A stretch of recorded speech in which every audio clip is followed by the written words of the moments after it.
est 19h50 à Kribi dans le sud du Cameroun. Bienvenue au journal, les titres à la une de cette édition.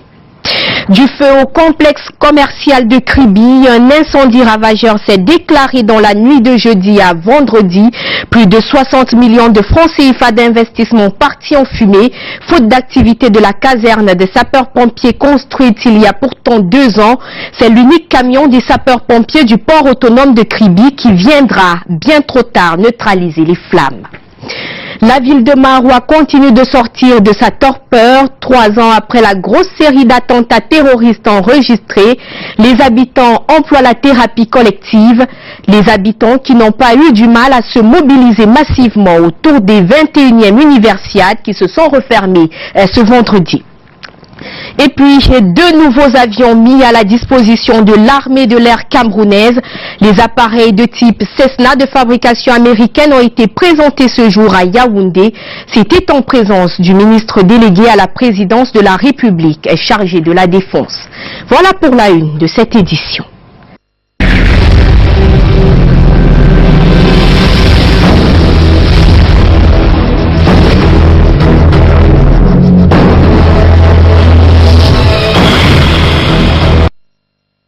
À toutes et à tous, dans l'actualité, un complexe commercial volant fumée à Kribi dans la région du Sud Cameroun. C'est à la suite de l'incendie déclaré la nuit dernière. Impossible donc pour les sapeurs-pompiers de sauver les plus de 60 millions de francs CFA d'investissement consumés et pour cause. La caserne construite il y a 2 ans est toujours inopérationnelle. Les habitants ont dû compter sur l'unique camion des sapeurs-pompiers du port autonome de Kribi pour neutraliser les flammes, bien trop tard pour le complexe commercial. Le récit de Monique Naoussi Fosso et de Moussa Takou. Une salle de sport, une quincaillerie et un bar entièrement consumés. Bilan de l'incendie qui a eu lieu dans la nuit de jeudi à vendredi à Kribi. D'après les témoignages des voisins, le feu s'est réparti dans un salon de coiffure où il y a un mauvais branchement électrique avant d'attaquer le bar et la salle de sport. C'est aux environs de 2 heures que le feu se serait déclaré, selon des témoignages. Le courant commence au salon de coiffure. C'est comme ça que je prends l'initiative avec 2 gars. On décide, comme le courant a pris dans le salon de coiffure, on décide de mettre le feu, de secourir le bar. C'est là que les gars volent la télé étant parlant de 17 litres. Malgré les efforts des populations, le feu a entièrement détruit tout ce complexe commercial. Ici, un doigt accusateur est pointé sur les sapeurs-pompiers qui seraient venus 3h30 plus tard, malgré les appels des populations et même celles des autorités de la ville. C'est en tout plus de 60 millions de francs CFA d'investissement qui se sont envolés en une seule nuit. Une source judiciaire indique en off que la seule voiture des sapeurs-pompiers affectée à Kribi a été attribuée au port autonome de Kribi. Pour le moment, la caserne des sapeurs-pompiers de Kribi, située près du parquet, n'est pas fonctionnelle, alors que les travaux de construction y sont achevés depuis 2 ans et que les murs défraîchissent déjà. En 1991, le même camp s'était brûlé. Aujourd'hui encore, suite à des mauvais branchements électriques et ce qui est qualifié ici de négligence des services de sapeurs-pompiers, des familles entières pleurent d'importants investissements partis en fumée. Heureusement, pas de perte en vies humaines. Rendons-nous dans la ville de Maroua, une ville frappée en juillet 2015 par une série d'attentats terroristes. 3 ans après, la capitale régionale de l'extrême nord sort du traumatisme et brille par sa résilience face à l'adversité. La ville s'est dressée contre l'extrémisme en employant une thérapie collective qui marche et qui ramène les habitants dans les rues de la ville.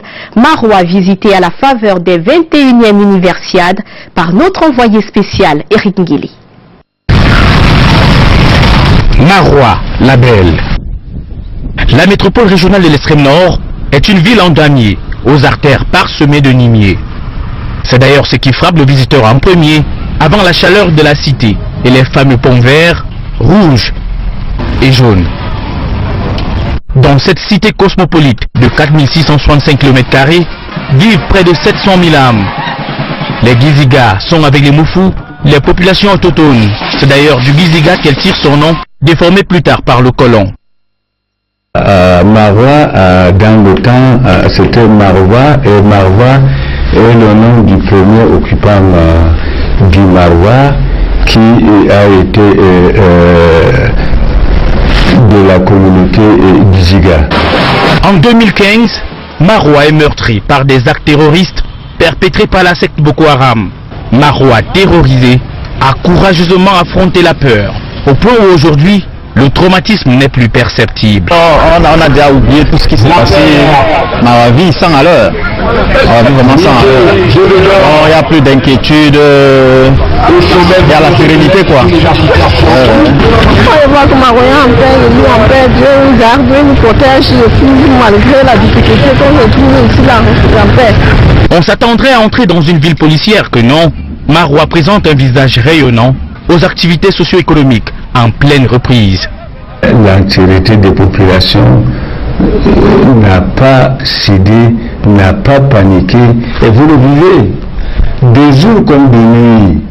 Marois bouge, Marois vit, Marois est debout. Au quartier Congo-La Djoldéo, l'université de Marois assure le développement cognitif de la région et des pays voisins.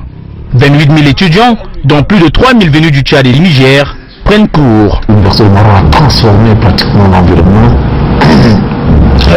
je dirais politique même, géopolitique, économique et social, et même culturel.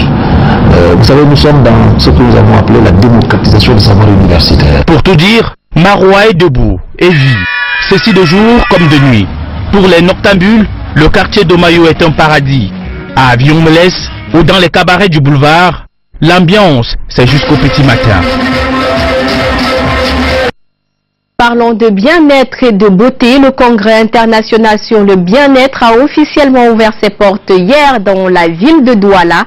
C'est le Castello La Bonapriso qui abrite le grand rendez-vous du bien-être. La 5e édition anniversaire est parrainée par le délégué du gouvernement auprès de la communauté urbaine de Douala. Surprise et innovation attendent déjà le grand public. Alain Bertrand Quechouan et Donald Chungan ont visité les stands du 6B. Coupure du ruban symbolique ce 10 mai 2018 au Castel Hall de Bonapriso à Douala, la 5e édition du Congrès international sur le bien-être 6B est déclarée officiellement ouverte par le gouverneur de la région du littoral, ici représenté. La visite des stands qui s'en est suivie a permis de découvrir de magnifiques espaces de beauté, des gammes multiples de produits bio pour le bien-être de notre peau et de nos cheveux, des chaussures, des vêtements pour ne citer que ceux-là. Parrain de la 5e édition, Fris Ntoné inscrit le 6B parmi les événements d'envergure soutenus par la ville de Douala. J'ai d'abord le sentiment de quelqu'un qui est essoufflé. Parce que je croyais trouver 5-10 stands, mais il y en a plus d'une cinquantaine. Ça veut dire qu'il y a l'engouement populaire, d'abord local, et j'ai passé un peu plus de temps sur les stands étrangers. La France est là, le Sénégal, et beaucoup de pays, le Togo, donc ça veut dire que en fait, c'est un événement qui a un engouement non seulement local, mais international. Une réaction inespérée pour la promotrice. L'ouverture solennelle a eu lieu ce matin et j'ai retenu une seule chose très importante. Le délégué du gouvernement, qui est le parrain de l'événement, a dit ceci. Il inscrit le 6B dans le livre d'or de la ville de Douala. 6B 2018 offre de nombreuses articulations innovantes. Il y a eu des tables rondes, des conférences, des démonstrations, plein de démonstrations qui vont continuer ceci jusqu'à dimanche. Donc j'exhorte les visiteurs qui traînent encore des pas ou les professionnels et les futurs professionnels à venir assister avec nous, échanger avec nous, se former avec nous. Et quoi de plus normal que cette coupure du gâteau d'anniversaire pour célébrer la 5e édition du 6B qui court jusqu'au 13 mai prochain avec des attractions diverses. Rendons-nous à présent du côté de Yaoundé. Allons retrouver Alain Ghislain Kanga. Bonsoir Alain. Vous nous dites que l'actualité est dominée par la mise à disposition de 2 nouveaux avions à l'armée de l'air camerounaise. En prélude à cette 46e édition, les troupes de la Direction générale de la Sûreté nationale semblent déjà avoir synchronisé leurs pas pour une démonstration parfaite à la place des fêtes de Yaoundé le 20 mai prochain. Karel Mezatachouya et Luc Vendon ont assisté à leur séance de répétition ce jour. Voici leur reportage. Pensant Texaco Mobilium Sport à Yaoundé ce 11 mai 2018. C'est ici que le personnel de la Sûreté nationale effectue les répétitions du défilé en prélude à la 46e édition de la Fête nationale de l'unité. Le commissaire divisionnaire Jean-Marie Vogo, inspecteur général à la délégation générale à la Sûreté nationale, venu se rassurer que tout se déroule sans anicroche, a dit être satisfait et exhorte la famille de la DGSN à maintenir le cap. Les résultats d'un travail qui a démarré depuis le mois dernier et tous sont fin prêts pour le jour J. Il n'y a pas d'improvisation en ce qui concerne les répétitions de la police parce que le chef de corps nous a instruit de commencer à temps depuis le 9 avril avec les répétitions de la Sûreté nationale. Donc à l'heure où je vous parle, les troupes de la Sûreté nationale sont prêts pour le défilé, mais c'est demain matin, nous sommes déjà prêts. Ces troupes de la Sûreté nationale qui ont pour mission protéger les personnes et leurs biens entendent le démontrer au chef de l'État, chef suprême des armées, au boulevard du 20 mai de Yaoundé. L'armée de l'air, qui participera également au défilé du 20 mai, possède de nouveaux avions de guerre. Ces appareils de type Cessna de fabrication américaine seront capables de prouesses qui forcent l'admiration. Et comme vous le verrez dans cet élément, elles seront d'une importance capitale dans le cadre des différentes luttes auxquelles l'armée est engagée. Le ministre en charge de la Défense a présidé la cérémonie de donation de ces avions de surveillance. Reportage réalisé avec le concours de Serge Alain Zébou. Un appareil de guerre en démonstration sur la piste de la base aérienne 101 de Yaoundé. L'armée de l'air camerounaise enregistre désormais dans son arsenal 2 avions de type Cessna 208B, dotés d'une capacité de surveillance, de reconnaissance et de recherche de renseignements. Le Cessna 208B Grand Caravane est un avion classé dans la catégorie des avions légers de surveillance et de reconnaissance. Il est doté de capteurs permettant la maîtrise et la collecte du renseignement d'origine électromagnétique et en images. Pour son exploitation, il est associé dans un système intégré à des stations au sol, fixes ou mobiles, pour la préparation de missions, la collecte et l'exploitation des données recueillies. Il dispose aussi d'énormes capacités techniques. Un moteur de conception modulaire d'une puissance thermique de 697 chevaux, équipé d'une hélice permettant à l'avion d'atteindre une vitesse de croisière de 343 km/h. Ces appareils, qui serviront dans les différentes luttes auxquelles le pays est engagé, sont le fruit de la coopération entre le Cameroun et les États-Unis. L'extrémisme violent constitue une menace pour nous tous, pour notre stabilité et pour notre sécurité. Nous devons rester vigilants afin de ne pas laisser l'idéologie radicale des terroristes manipuler nos idéaux communs. Lors de la cérémonie, le ministre délégué à la présidence chargé de la défense et l'ambassadeur des États-Unis ont paraphé le transfert de ces avions. Du sucre, il y en a abondamment dans les magasins de la société sucrière du Cameroun pour satisfaire la demande locale en cette période de Ramadan. Le ministre du Commerce, en visite dans les usines de Banjok et de Koteng, s'est assuré que les stocks disponibles pourront ravitailler les consommateurs. Arnaud Gueffak et Hervé Noubey. Impressionnant à vue d'œil. Du sucre made in Cameroun à gogo. Argument quantité en expression. Le témoin en visite en première ligne dans le magasin, c'est le ministre du Commerce. La société sucrière du Cameroun, dans ses usines de Koteng et Banjok, présente audacieusement sa garantie pour assurer le ravitaillement du marché local en cette période de Ramadan circonscrite. 52 000 tonnes de sucre en stock qui attendent consommateurs. Zéro crainte côté gouvernement. On est tout aise aujourd'hui pour pouvoir satisfaire la demande nationale et j'allais dire au-delà de la demande. La jauge déliée par le ministre Luc Magouan-Baga à Tangana permet de découvrir un dispositif de production en pleine amélioration. Une station de pompage toute neuve pour pallier la baisse de production de la matière première en saison sèche. Une mesure avant-gardiste qui projette pour la prochaine campagne un accroissement de la production. La Sosucam pourra alors passer à 160 000 tonnes annuelles d'ici 2020 pour une demande de 200 000 tonnes. Vous voyez donc que le gap va continuer d'exister. Il faut des investisseurs, que les nationaux s'intéressent d'abord à l'investissement productif avant de mettre l'accent sur l'investissement spéculatif. Que l'importation, ce n'est pas la solution. Importation désormais non grata donc dans le secteur du sucre. Les autorisations d'importation ont été suspendues. Le sucre made in Cameroun se fera maître du marché local pour le bien des consommateurs. La ville de Yaoundé abrite depuis ce matin le 2e colloque national sur la traite et le trafic des personnes au Cameroun. Une concertation qui a pour but de trouver des stratégies et moyens pour combattre ce fléau social qui est une réalité en Afrique en général et au Cameroun en particulier. Caroline Zatachouya et Luc Vonton. On s'en souvient comme si c'était hier.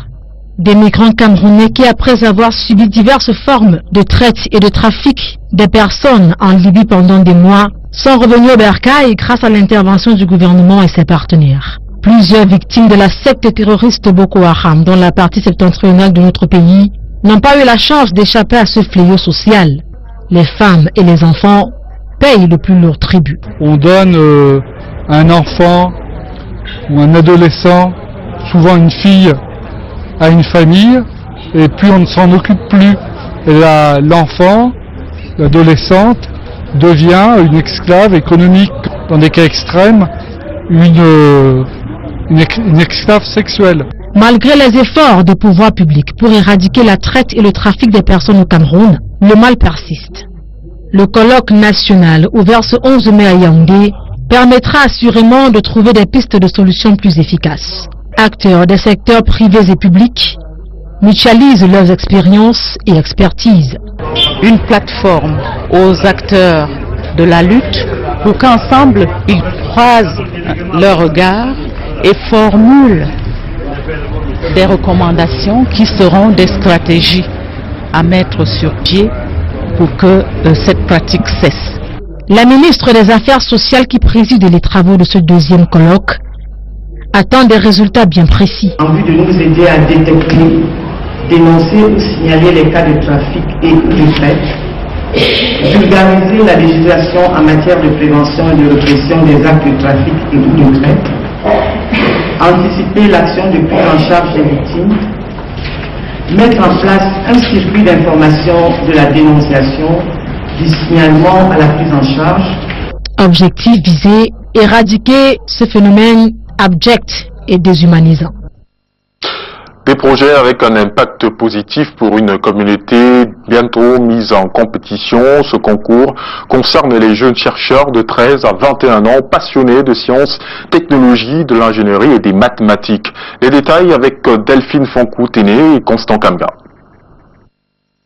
1,5 million de francs CFA, c'est la cagnotte à remporter par l'équipe de jeunes élèves du secondaire qui proposeront un projet scientifique devant changer leur communauté. La 2e édition du concours de STEM Prize est sur les rails. Pour préparer au STEM Prize, il faut faire partie d'un club STEM ou alors former un groupe d'une ou deux personnes, un groupe de 2 ou de 5 personnes, je veux dire, un groupe de 2 ou de 5 personnes. Et dans les groupes, il faudrait qu'il y ait au moins une fille. Ça veut dire si on est un groupe de 5 personnes et que ce ne sont que des garçons, ça ne passe pas. Donc 4 garçons et une fille, ou alors 5 filles et un garçon, c'est encore meilleur. En tout cas, ça c'est notre souhait parce que nous voulons que les filles puissent s'intéresser aux matières scientifiques, aux carrières scientifiques. Le comité d'organisation de ce concours était face à la presse ce 11 mai à Yaoundé. Occasion pour les vainqueurs de la première édition de partager leur expérience avec le public. Notre projet s'intitulait Kit solaire monté localement pour l'éclairage et la recherche des téléphones portables. Le contexte est simple. Notre projet intervient pour les populations qui sont loin du réseau électrique national. Alors pour pallier à ce problème, nous avons conçu des kits solaires, c'est-à-dire des lampes solaires et des chargeurs solaires faits à base de déchets plastiques et de bambou de Chine pour pouvoir pallier à ces problèmes-là. Le concours STEM Prize, initiative de la Fondation Forotia, vise à encourager les jeunes Camerounais, et en particulier les filles, à suivre leur carrière dans les domaines de la science, la technologie, l'ingénierie et les mathématiques. Les candidatures restent encore attendues sur le site web de la Fondation. Le roi est mort, vive le roi. Sa Majesté Moumi III Austère-Durand vient de succéder à son père Moumi II comme 8e roi des Bakondji dans le département du Honkam, région de l'Ouest. La cérémonie d'installation à la cour royale a été présidée par le préfet Mamoudou Arnaud Gueffak et André Marindia. La cour royale est en effervescence. Le 8e roi des Bakondji, le tout nouveau, fait le tour de gloire dans un bain de foule. La tradition est en démonstration de force. Jour d'installation, le préfet du Honkam est porteur de l'onction administrative. Je vous déclare installé officiellement dans vos fonctions le chef traditionnel de 2e degré du Touma.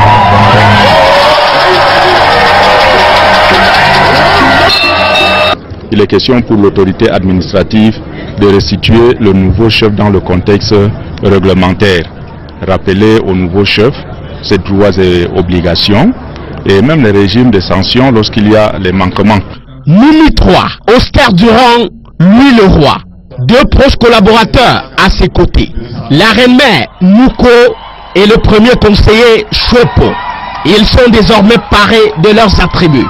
C'est là que commence le règne de la Renaissance. Dans cette Renaissance, il y aura beaucoup de choses, que ce soit nos priorités, que ce soit ce qu'on appelle encore la réconciliation. Nous sommes conscients du travail que nous avons et être un, c'est ce qu'on a à faire pour aider le nouveau chef à pouvoir atteindre les objectifs et à conduire notre village, notre cher beau village Bakondji au succès.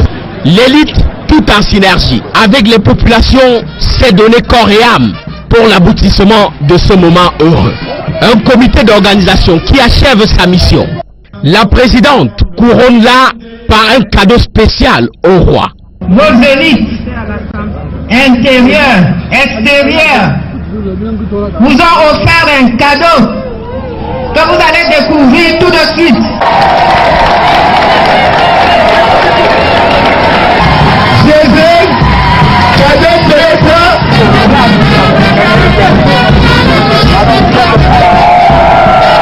L'élite et les populations, toutes les couches confondues, hommes, femmes et enfants, peuvent alors émettre le vœu au roi. D'abord le succès, et j'invite tous les autres élus qui se mettent en marche de nous rejoindre.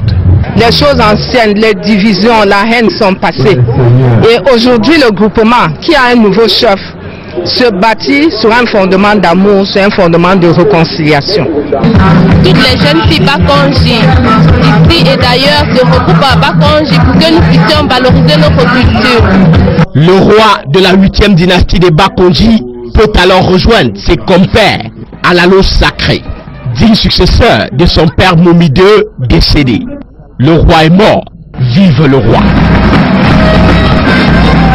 Je propose à présent un retour dans le temps, plus précisément au XVIIe siècle, avec une pièce de théâtre écrite par le célèbre dramaturge français Molière intitulée Mariage forcé.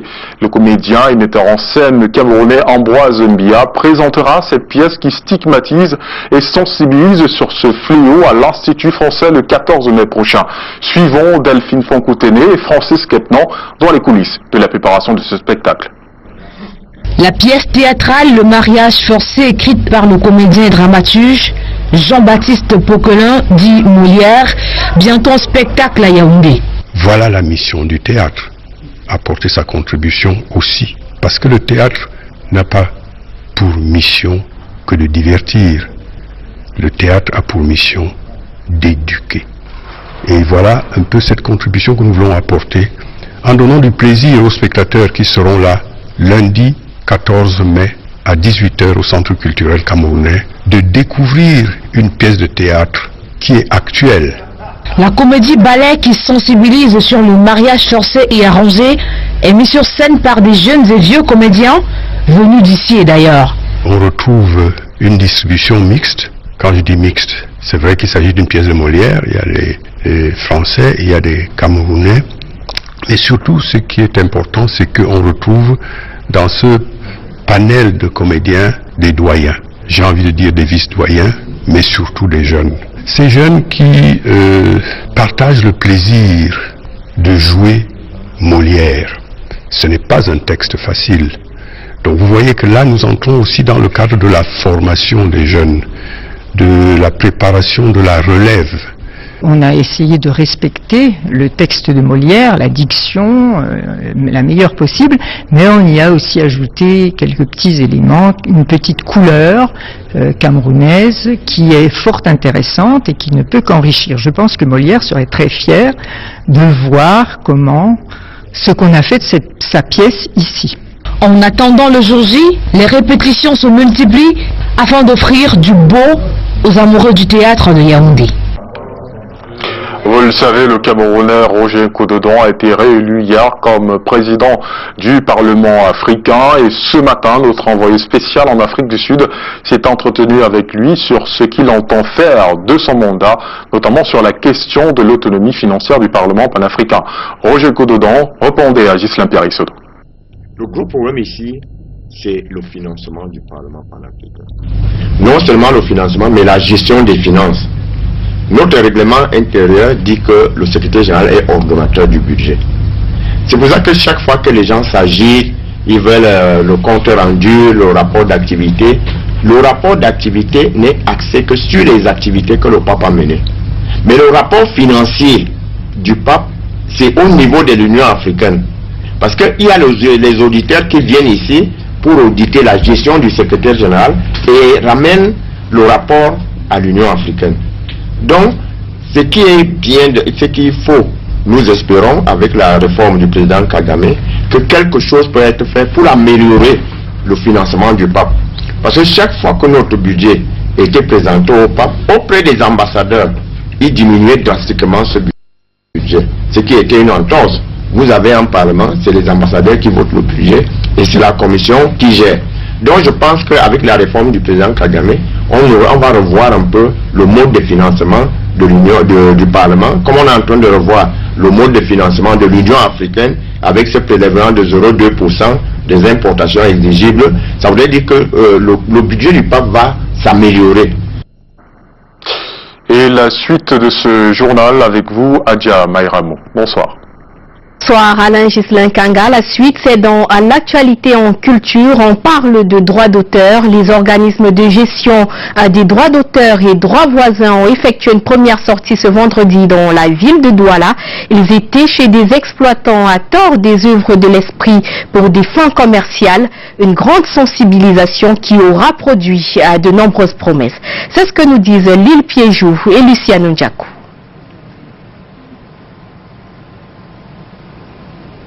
5 organismes de gestion collective sont à Douala depuis ce matin pour le recouvrement des aérés de la redevance du droit d'auteur et du droit voisin. Même si visiblement sur le terrain, ils n'étaient pas attendus par leurs cibles, qui ne sont que ces usagers utilisant des œuvres protégées à des fins commerciales, notamment MTN, Orange, Nextel, les brasseries du Cameroun. Le bout du tunnel, pour bientôt. Là on est parti pour de vrai. Cette fois-ci, il est question qu'on fasse des recouvrements sur les années passées, 2014, 2015, 2016 et 2017, parce que les artistes n'ont rien touché. Depuis 2014, aucun artiste camerounais n'a perçu ses droits à cause du désordre et des guerres de clans organisées ça et là. Aujourd'hui, c'est une lueur d'espoir qui semble poindre à l'horizon. Avec l'assainissement du droit d'auteur, il faut qu'on avère que les artistes se sentent à l'aise dans leur pays avec tout ce qu'ils font comme boulot. Et notre devoir, c'est d'aller vers les grands usagers comme MTN pour qu'on continue à payer les redevances et à renégocier les contrats. Cette mission de recouvrement bénéficie de l'appui de la commission de contrôle. Dans cet exercice, il est prévu par l'argumentation en la matière qu'ils peuvent solliciter, n'est-ce pas, l'accompagnement de la commission de contrôle. Et comme je le disais tantôt, cet accompagnement est encadré par, n'est-ce pas, la réglementation qui régit le secteur du droit d'auteur et des droits voisins.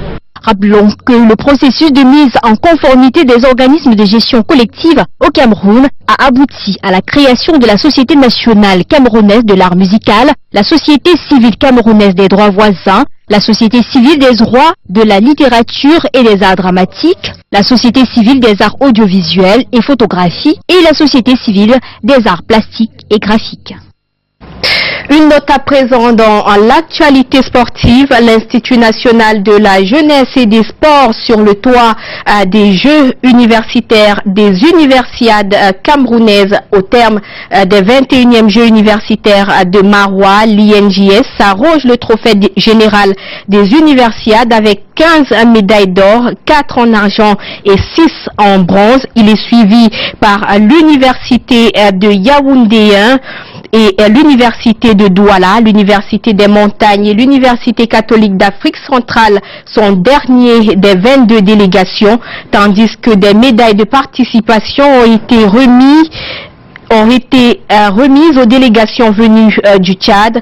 Le professeur Jacques Famendongo a saisi l'occasion pour remettre également des ordinateurs PBHEV. 200 ordinateurs ont été remis de manière symbolique à 100 étudiants de l'université de Maroua. Idem pour ceux de l'université de Ngaoundéré qui participent aux Jeux universitaires. Les universiades de Maroua terminent donc cèdent la place à celle de Tchang dans la région de l'Ouest Cameroun en 2019.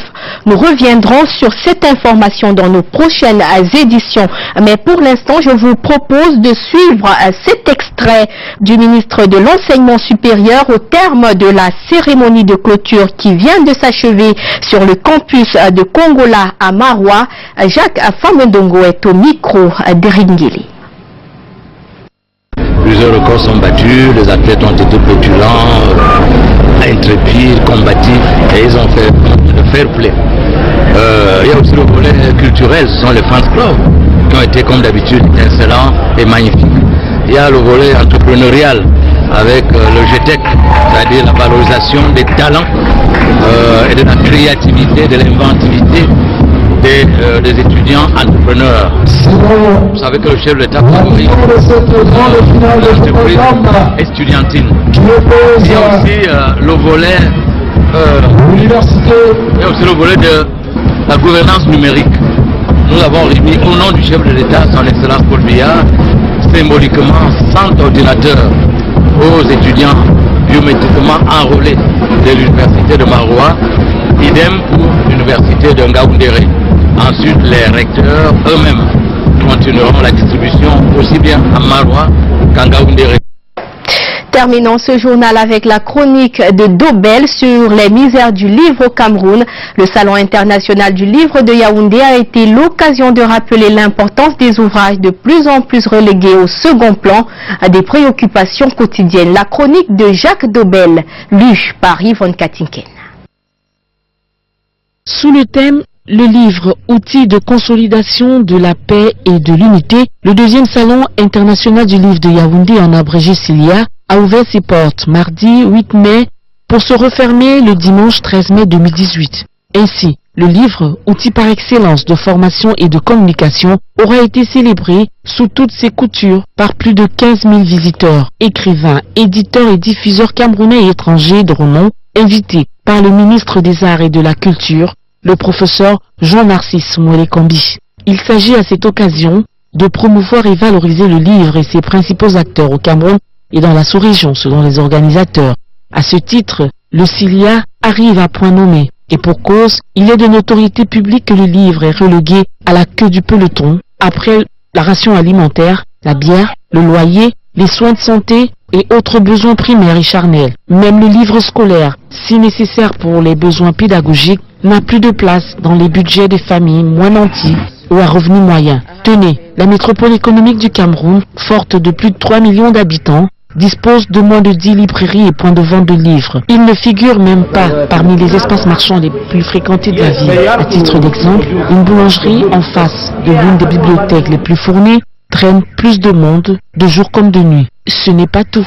Les manuels didactiques sont entièrement photocopiés aux abords des universités pour le malheur des auteurs, éditeurs et libraires. Ici, Le piratage se fait sans scrupule, à ciel ouvert. Des ouvrages vendus en librairie entre 25 et 30 000 francs sont piratés entre 3 et 5 000 francs CFA. Conséquence, les librairies sont réduites à la fermeture, livrant au chômage de nombreux professionnels des métiers de l'édition. Que fait la Société du droit d'auteur en charge de protéger ce secteur?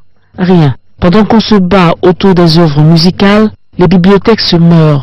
Seule subsiste celle de la coopération internationale qui véhicule la culture de leur pays d'origine.